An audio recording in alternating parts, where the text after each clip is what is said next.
If you have been connecting to what has been called historically, lately, the female phenotype of autism, you're going to want to watch this video. I'm a licensed clinical psychologist, and this topic has been a huge passion of mine, especially since I began reading this book, I believe now about 2 years ago, and I highly recommend this book for so many reasons. But one thing it doesn't quite get to fully, because we were still learning so much, is this idea of what has been called the female phenotype of autism that anyone can have. And right now, the way it's often being described is being called internalized or the highly internalized autism presentation. So today we're going to talk about 5 signs, though there are many, many more. Everything I'm talking about today does not discard or remove every video I've already shared around high masking and or the female phenotype, but I want to kind of narrow in on some things that I think make it important.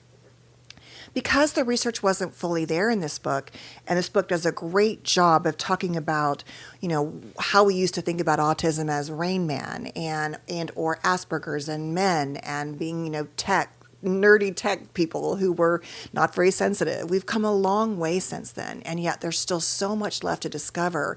And because autism has such a wide profile of presentations, it's really important for us to dive in and understand that it might not look like what we thought it looked like. And to understand that, for example, something like borderline personality disorder has perhaps been diagnosed among especially women, because that's where we see that diagnosis. Though the research shows that both men and women can have this disorder equally, it has a very female sort of stereotype. But that if you are, for example, or you are or have been someone diagnosed with BPD, and you are frankly anyone, if you have any autistic traits, you should seriously consider getting an autism screening.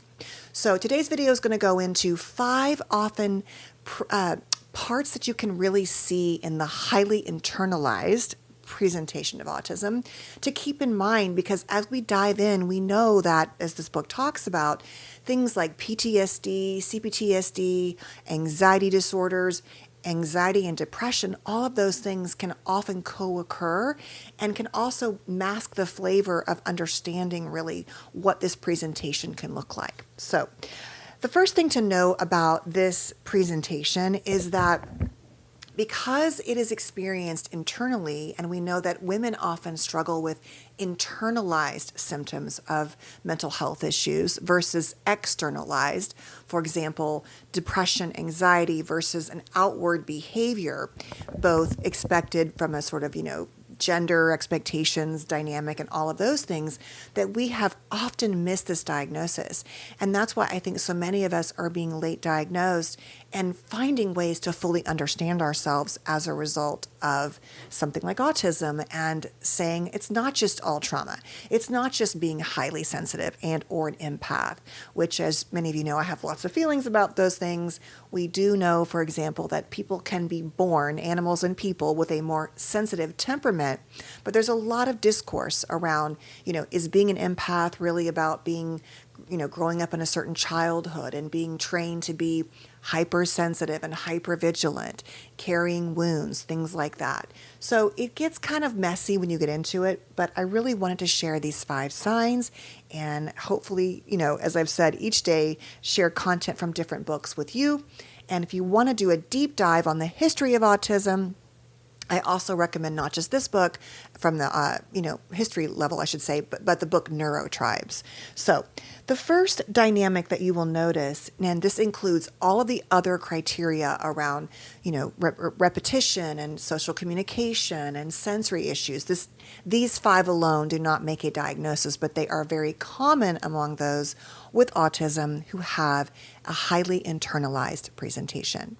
Number 1 is that you tend to have almost constant patterns of rumination and worry, which really can function as a way of engaging in repetitive behaviors. This is really important also because a lot of the research is talking about those who have the female phenotype, now we're calling the highly internalized type, most of us are, is really that we found among women especially that rumination is extremely common.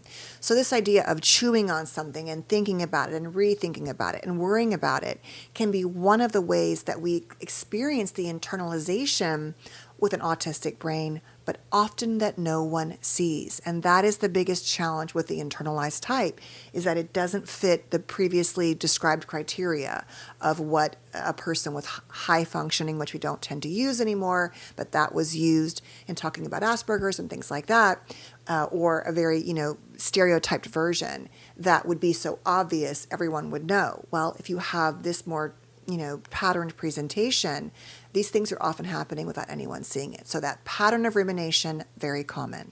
Number 2, experiencing your quote unquote meltdowns as actually internalized shutdowns, meaning that we would think of a meltdown as something that everyone sees, right? Like a child having a meltdown. Well, when you have an internalized presentation and an internalized shutdown, what is often happening is that you are maybe withdrawing, you're crying, or you're removing yourself and isolating, going to a quiet place, losing a sense of your ability to engage in certain skills, actually losing the skills, having a kind of skill regression, and even selective mutism. That these things are all kind of happening internally, and even if a person witnesses them, they might not recognize that what is triggering that is an internal shutdown from something like overstimulation, sensory sensitivities, social communication, challenges and things of that nature in terms of how the brain is dealing with whatever is going on. The next one is being highly empathic and highly sensitive. Remember that historically, in the earlier years, we didn't think that people with autism had empathy. And it turns out from the double bind dynamics with empathy, the double empathy problem, that many people actually with autism are often highly empathic. It's just that it might not present in the same way. It may or may not. And when you couple the fact with trauma, you couple autism with trauma, which almost seems to go without saying that to be autistic is to have trauma, it makes a lot of sense that you might also have learned, as I've talked about so much, in a hypervigilant environment from your childhood, to be overly aware of what others are thinking and doing and feeling. And then if you think about how autistics might engage in the way their brains process information and how we work, it might be that we are overly noticing emotions and not noticing other things, or vice versa. Number 4 is being socially motivated enough to be aware of what it takes to fit in. So that might present like being overly aware of makeup trends or clothing trends or doing the things it takes to be like, I need to figure out how to fit in. And so an internalized type, to me, it makes sense, would not lack awareness in that regard, or would find it to be almost a higher priority, aware that something is not fitting in, but not aware, if that makes sense. And so trying to do external things to make that happen. And the last one is being chronically hypervigilant, like I mentioned, and sensitive to the emotions and behaviors of others. So that kind of connects with the high empathy and sensitivity. But the hypervigilant piece, where, as I've said in so many places, I really believe is the massive connector, like I keep saying, between autism and trauma and the overlayer, is where you're always like overly focused at times on parts of other people's expressions and faces and body language and tone of voice shifts, right? All of the data that you're taking in all at once, and that is part of what happens with an autistic brain, is that we're not kind of building a hierarchy. It's all coming in at once, which can be difficult with the way we tend to process, and either hyper-focusing on details and not the big picture, but pulling all of that in and being overwhelmed by it, and yet knowing how important it is to be accepted, to fit in. And don't forget that generally for women, we are even more wired and told from a cultural and societal lens to be nurturing, to be empathic, to be kind, right? To take care of other people. And so when that has been a highly prioritized trait and you don't necessarily feel like you're knowing how to do it, you might be really good at focusing on those little pieces of other people's expressions and their bodies and faces and minds in order to then make sense of not just what they want or need from you, but what you are supposed to provide for them. So those are 5, as I've said. I will talk more about this topic, but I really wanted to share them with you. And as I've been saying, my goal is to share a little bit each day from one of the bazillion books I have and also the new things I'm learning, and hope to find ways to help you validate and find compassion and give yourself permission to be exactly who you are. This layer of who I'm supposed to be versus who I am is true for all of us, regardless of our brains, but especially when you spent your whole life, like from the outside glass, pressing your nose against it, trying to figure out, like, I'm doing all of the things, but why do my friendships go this way? Why do I feel a lot of anxiety and depression?